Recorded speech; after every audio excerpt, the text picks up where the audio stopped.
आस्ती बडरू काशिदी हम चुमक्का रावती बखुदी खुदर तमाशा सुए बाजार आमदी खेस तंडा जलवा कर दी अंदर आई निहा आईना इसमें निहादी खुतबाई ज़हार आमदी दर बहरा गुलशुदी दर सहरे गुलजार आमदी बदसा बुलबुल शुदी बनलाउजार आमदी हुस्न यूसुफ अज़माल खेसा अरस्तन खुद सुलेखा शज़बुदी खुद खरीदार आमदी शोर मंसूरस कुजा वो तार मंसूरस कुजा खुद ज़दी बाग अनल हक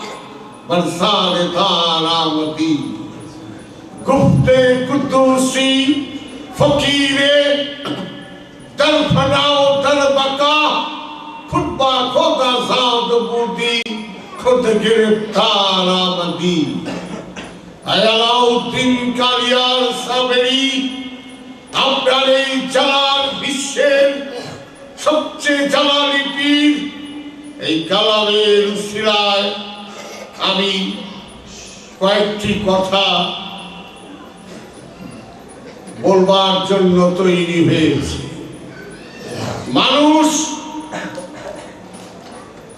সাধারণভাবে একটু প্রশ্ন আসে, যারা একটু উচ্চ শিক্ষিত বা শিক্ষিত তাদের কাছে অনেক সময় প্রশ্নটা আসে যে যেখানে আল্লাহ বলতেছেন আমি তোমার সবকিছু দেখি শুনি, তোমার মনের খবর জানি, আমি সবকিছু তোমার জানি, তোমার সঙ্গে আমার বান্দা এবং আল্লাহর কোনো পর্দা নাই, তুমি আমাকে ডাক দিবে আমি ডাক শুনবো। সূরা মুমিনের 60 নম্বর আয়াতেও আছে ফাকানা রাব্বুকুম উদুনি আস্তাজিব লাকুম। সুতরাং তোমার রব বলিলেন তুমি একা ডাকো সঙ্গে সঙ্গে জবাব দেব, শর্ত হলো একা ডাকো। তো যেখানে ডাক দিলে আল্লাহর সঙ্গে বান্দার পর্দা নাই সেখানে গুরু ধর্ম কেন, পীর আসে কেন, এই নাইটান্ঠা, এই ঝামেলা, গুরুর সেবা, গুরুরে দক্ষিণা, এইগুলো কেন আসে? এখন প্রশ্ন আসে দুটা। একটি প্রশ্ন আসে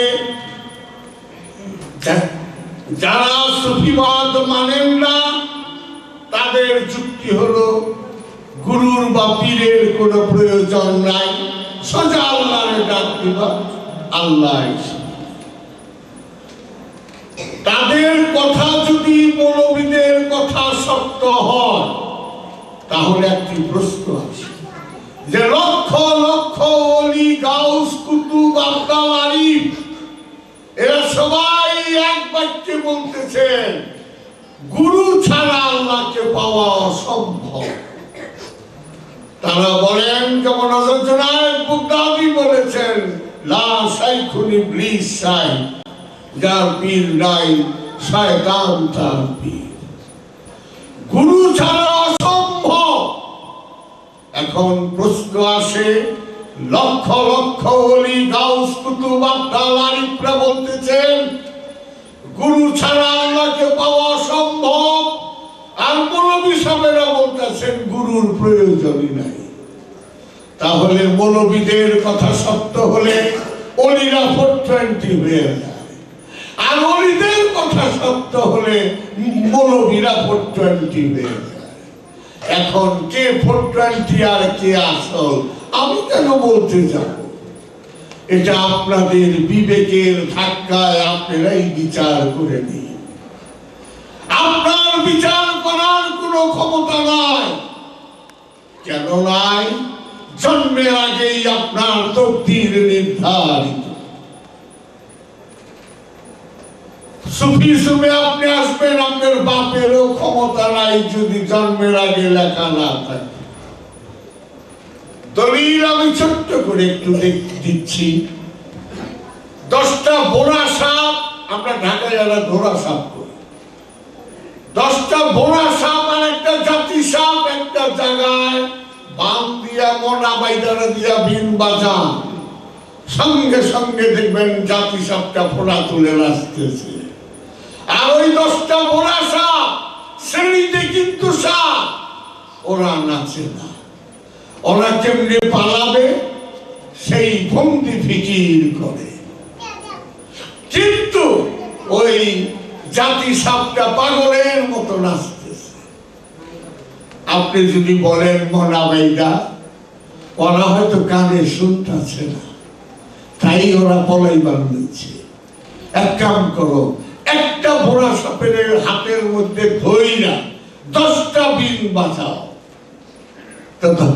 10টা বিন যদি বাজান, বোনা সাপের তার ভাষা নাই, ও হয়তো বোবা ভাষায় বলবে যে আমার কানের পর্দা ফাইটা দেব। হুদান হাকে 10 বিন বাজাইতেছ, 1000 বিন বাজাইলো, আমি ফোনা কেমনে তুলো? জন্মের আগেই আমাকে আল্লাহ ফোনা দেয় নাই, আমার দোষ। সুতরাং আপনি যদি ওহাবি খারেজিদের মতবাদের জন্মের আগেই লেখা থাকেন, 12 বছর ফকিরি কইরও আপনি ওইখানে যাইতেই হবে, সেটা আপনি হন আর আমি। আরেকটি দলিল দিচ্ছি। ধরেন একটা বাঘের দাওয়াত দিলেন আর একটা হাতির দাওয়াত দিলেন, যে তখন দাওয়াত আজকে আমি খাওয়াবো। এখন দুইজনে আসছে, আপনার বাঘের পাতের মধ্যে 2টা কলা গাছ দিলেন, আর হাতির পাতের মধ্যে হরিণের 2টা রাগ বা ঠ্যাং দিলেন, 2টার একটাও খাই। তখন আপনি যদি বলেন ওই বা খাস না কেন? হুজুর, আপনার খাদ্যের মেনুটা একটু ভুল করছে। এই বিশাল হাতি উনি কলা গাছ খান, আমি হরিণের ঠ্যাং খাই। কেন? আমার জন্মের আগে আল্লাহ লিখে দিয়েছে, বাঘ তুই হিংস্র, তুই হিংস্র। দৌড়িয়া হরিণকে ধইরা ফাইরা চিরা তারপরে তুই খাবি। কোন আমার দোষ কি? আমার দোষটা কি? আমার জন্মের আগেই তকদিরে লিখে দিয়েছে তুই হিংস্র।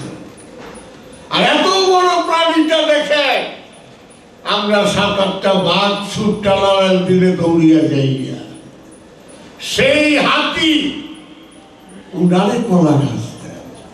হাতিরে যদি বলি তুমি কেন কলা গাছ খাও, হাতি বলবে জন্মের আগেই তকদিরে আল্লাহ লিখে দিয়েছে, যদিও আমি স্থল প্রাণীদের মধ্যে সবচেয়ে বড়, কিন্তু আমার তকদিরে লেখা কলা গাছ, আমি তাই খাই।